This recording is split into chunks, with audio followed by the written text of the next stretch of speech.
Breaking news చూస్తున్నాం. మహబూబాబాద్ జిల్లా సమీకృత కలెక్టర్ కార్యాలయంలో ఏసీబీ అధికారులు తనిఖీలు నిర్వహిస్తున్నారు. జిల్లా సర్వే రికార్డుల అధికారి కార్యాలయంలో 20,000 లంచం తీసుకుంటూ ఏసీబీకి సీనియర్ డ్రాఫ్ట్ మ్యాన్ అధికారి జ్యోతి శర్మబాయ్ రెడ్ హ్యాండెడ్గా పట్టుకుపడ్డారు. నిందితురాల్ని పోలీసులు అదుపులోకి తీసుకుని విచారిస్తున్నారు.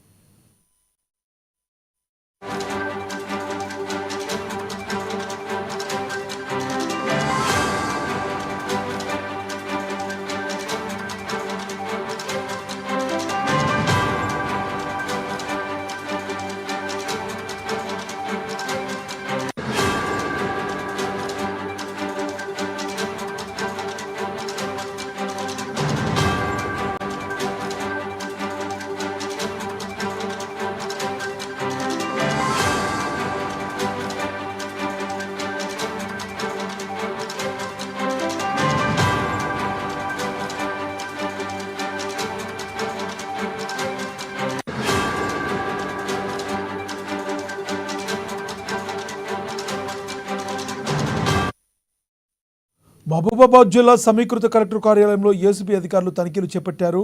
జిల్లా సర్వే రికార్డుల అధికారి కార్యాలయంలో 20,000 లంచం తీసుకుంటూ ఏసీబీకి సీనియర్ డ్రాఫ్ట్ మ్యాన్ అధికారి జ్యోతి శర్మబాయ్ రెడ్ హ్యాండెడ్గా పట్టుబడ్డారు.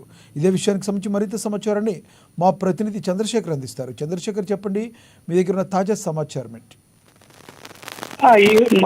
ఈ రోజు మహబూబాబాద్ జిల్లా కలెక్టర్ కార్యాలయంలో జిల్లా సర్వేయర్ ఎవరైతే ఉన్నారో జ్యోతి శర్మబాయ్, తను ఒక పని విషయంలో బాధితురాలకి 20,000 లంచం అడిగింది. లంచం ఇస్తేనే పని చేస్తా, లేదంటే మీ పని కాదు అనే విషయంలో తను ఇబ్బంది పెడుతూ తను పని చేయకుండా ఇబ్బందులు గురి చేస్తుంటే బాధితులు ఎట్లయినా ఏసీబీని ఆశ్రయించడం జరిగింది. ఈ యొక్క మహిళా అధికారి తనను ఇబ్బందులు గురి చేస్తుందని వాడు ఏసీబీని ఆశ్రయించడంతో ఏసీబీ అధికారులు ఈ రోజు చాకచక్యంగా తనని